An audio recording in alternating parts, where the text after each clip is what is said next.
Hey there folks, Wrel here. With the looming threat of automated turrets making their way into PlanetSide 2, I figured it was worth discussing. So back in PlanetSide 1, the player versus environment element could be found in a few different forms.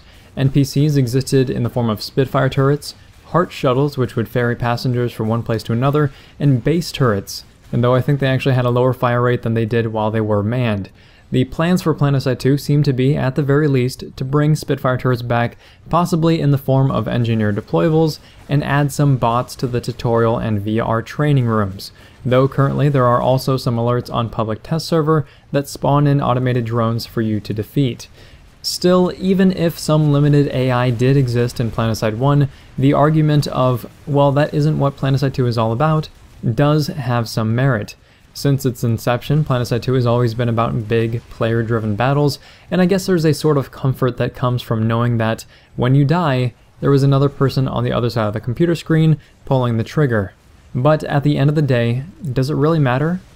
People tend to get up in arms and they fire off with, well, skill this and cheesy that, but I'm not sure that those arguments are as well formed as they probably should be. The difference between an environmental construct and a player-driven one is not that one has skill and one doesn't, it instead comes down to where the burden of skill is placed. When it's two guys shooting guns at one another, the burden of skill is about even. Who got the better positioning, who has the better aim, who has a better weapon for the situation. But when you compare something like proximity mines or anti-tank mines, there is some skill in knowing where to place them, but the majority of counterplay, the burden of skill, comes from knowing how to avoid them. In short, it's more of your fault when you die to a mine than it is the other players. And people don't like to think of it that way. I mean, why would you? It's so easy to blame somebody else for using a shotgun in CQC when you're not using one. It's much easier to blame tanks for farming your spawn room than it is to deploy and go pull some armor of your own. If an engineer drops a Spitfire turret, it's the exact same thing as dropping anti-tank mines, dropping proximity mines, dropping a recon dart, or dropping a motion sensor. You need to know how to deal with it, and it'll likely be your fault if you die because of it. That's something that a lot of the player base doesn't want to cope with, and I feel is where the backlash really comes from. The excuse of something being cheesy or overpowered specifically depends on how much damage the turrets do, how accurate they are, how easily you can kill or avoid them, and the idea itself is never overpowered, only the execution. That said, the biggest question, and I guess the biggest fear that comes to mind when talking about automated anything, is how far will SOE actually take the idea? Remember that when SOE puts together a new system, they intend to use it repeatedly, especially when it comes to a system that requires a crazy amount of coding time and could have potential impacts on server performance. They aren't just going to be using the system for automated engineered deployables and VR training dummies. The numbers don't add up, it just wouldn't make sense. So the concern is, are we eventually going to be fighting against NPCs here in the near future? Something akin to Borderlands or Titanfall. And my personal thoughts on that are, no, probably not.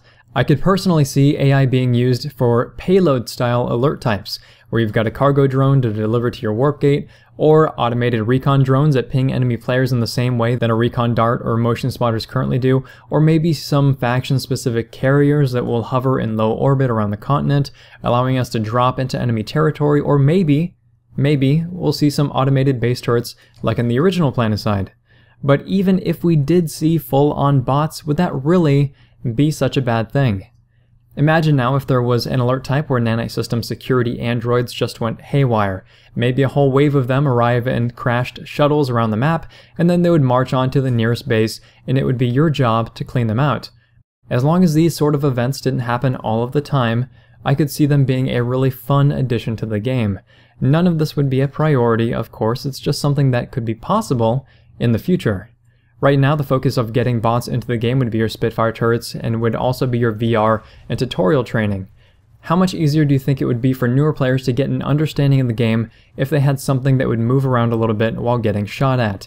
Maybe teach them something about how to actually track a target or respond to a threat. In PlanetSide 2, the time to kill is really low. Half a second is nothing for a newer player, especially when threats come in any shape and from every angle. And because of that, I can imagine how difficult it could be for newer players to get a grasp on how to deal with enemies who are vastly more experienced than them. Remember that everybody gets thrown into the exact same sandbox. Overall, I can imagine a lot of good coming from adding bots to the game. I can understand the mentality of players wanting a pure player-driven experience, but I also think that's kind of boring. Most first-person shooters have bots in some shape or form. How mundane would Titanfall or Advanced Warfare or Unreal Tournament or Team Fortress or Tribes have been without that player versus environment element? Those games would not have been nearly as interesting, and you're really limiting yourself without adding at least some of that basic functionality. If this video has been interesting, helpful, or entertaining, please feel free to like, subscribe, tell your friends about the channel, and I would like to know though, how do you feel about artificial intelligence making its way into PlanetSide 2? Are you for it, against it, or are you wary about how far the devs are going to take it? Or maybe you're just indifferent or kind of interested in seeing where it goes. Share some of those thoughts in the comment section down below. Thanks very much, folks. Wrel signing off.